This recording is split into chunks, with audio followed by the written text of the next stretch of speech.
Yo les gars, comme vous pouvez le voir, je suis pas super en forme, hein, j'ai ma petite soupe et tout. C'est un peu la période, je suis dans le sale drap.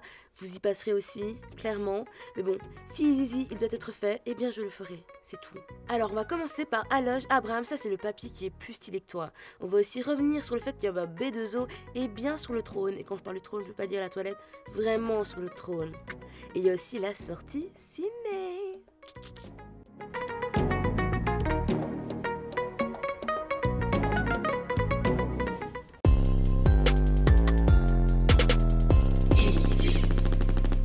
Alors on débute avec Aloj Abraham. Et Aloj Abraham c'est qui? C'est le papy qui est mieux sapé que toi gros. Le gars s'habille entièrement en streetwear et pas juste plic-ploc, un trasher là, un suprême là, un machin. Non, stylé, les couleurs s'accordent, les collaborations sont là. C'est le petit-fils d'Aloj, Yannick, qui a fait un peu starter le succès du papy. Il a commencé à poster des photos de son grand-père sur Instagram et mais... Followers par-ci, followers par-là, avalanche de followers. Il en est même arrivé à 59 000. Grâce à un papy qui porte une belle paire de chaussures. Mais non, franchement, j'abuse. Le gars est vraiment stylé. En fait, Aloj explique qu'il habite dans un village, Mayence, qui est un peu à côté de Francfort, en Allemagne. Et que là-bas, les gens s'habillent super classiques, c'est un peu triste. Et qu'il voulait sortir du lot. Et c'est là que son petit-fils aussi entre en jeu. Et qu'il lui explique un peu les marques, leur histoire, leurs origines, leur évolution. Et Aloj te dit, that's my thing. Donc Aloj, un peu attristé par le style très classique des gens de son village, s'est dit moi j'ai envie de sortir du lot, j'ai pas envie de m'habiller comme tout le monde.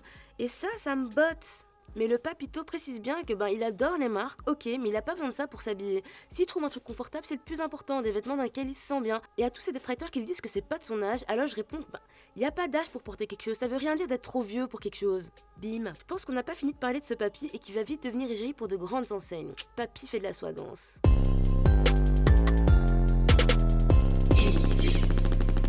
Et là on va parler du King les gars. B2O BA, B2O, Booba, tout ce que tu veux. Le King est bien installé sur son trône. Mais Booba, aka Bibi dans mon cœur, a quand même bien fait le bail parce que son album avait leaké non mixé, donc tout le monde avait pu se faire déjà une idée de ce qui allait sortir. Et pourtant le gars s'est rattrapé, il a sorti son album sur toutes les plateformes de streaming, et c'est un franc succès. Le gars occupe avec ses 13 titres inédits, donc mis à part DKR et Éléphant qui sont en bonus, les 13 premières places d'écoute sur Spotify. Alors moi personnellement j'ai kiffé, je porte cet album dans mon cœur, c'est pas un de ses meilleurs, ok, mais il y a des feats de dingue, t'as même un feat avec Damso, il parle beaucoup de sa fille, c'est super intéressant et il y a de la nouveauté, il s'est pas juste posé sur ses lauriers en se disant de toute façon je suis B2O quoi. Mais pourtant, il y a plein d'avis contraires, je comprends pas. Une partie de mes potes me disent ouais, ça déchire, c'est trop bien, et de l'autre côté, ouais, non, c'est trop de la merde, c'est trop du caca et tout, c'est trop pourri. Et franchement, ça m'intéresserait de savoir votre avis parce que, comprends pas, je suis totalement paumée. Donc vraiment, n'hésitez pas à commenter. En attendant, la version physique sortira le 15 décembre, ne l'oubliez pas, ça c'est un beau cadeau de Noël quand même. Il y a un clin d'œil à ma famille, à mes amis encore, hein.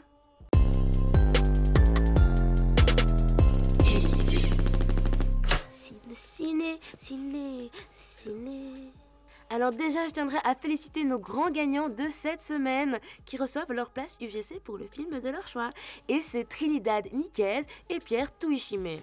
Bravo les gars. Et là, on en vient directement à notre film de la semaine. On a parlé. On a cru que c'était sorti, en fait c'était pas sorti. Et on pensait même que dans ce film, il y avait Damso, il y avait Romain Elvis, il y avait Coeli.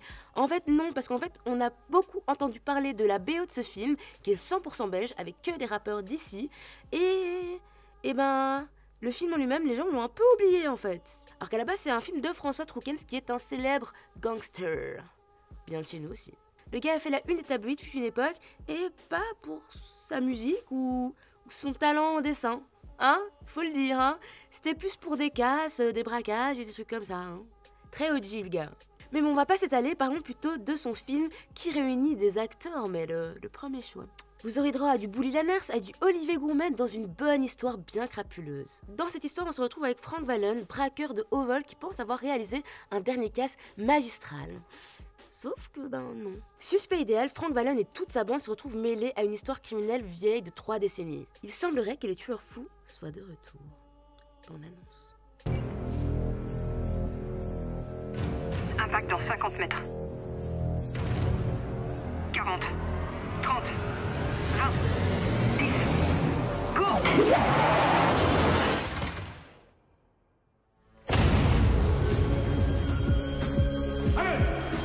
J'ai la triste responsabilité de vous annoncer le décès de 8 personnes, dont la juge Véronique Pirotte.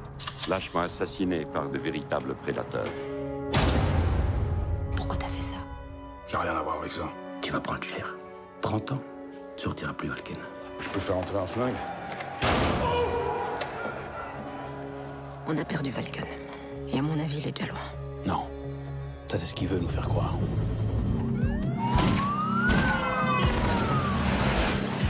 Je ne laisserai pas coller ça sur le dos. Alors c'est quoi tous ces morts? Ils disent que c'est fou. C'est des conneries, ça. Il y a un truc qui cloche dans l'affaire Valken.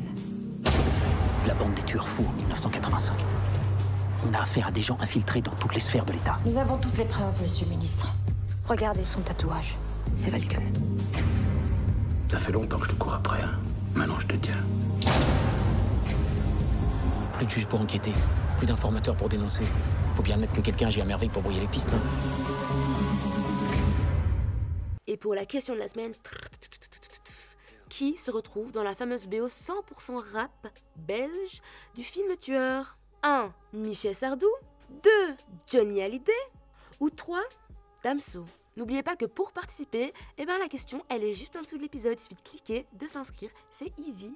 Et vous recevrez donc des places UGC pour le film de votre choix.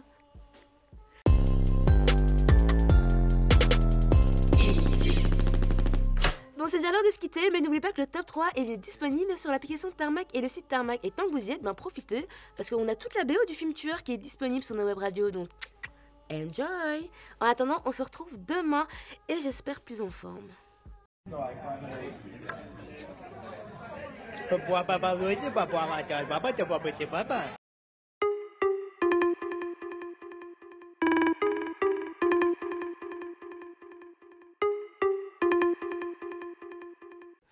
Yo mes petits cheesecakes, n'oublie pas que Easy Morning c'est tous les jours du lundi au vendredi et c'est très très tôt le matin, donc sois up. C'est une bonne raison quand même pour te lever avec le petit déj et tout, ou pas, ou même à 14h, voilà. Si tu veux plus de moi, encore plus de moi, c'est juste là, t'inquiète pas, si t'as raté du contenu, etc.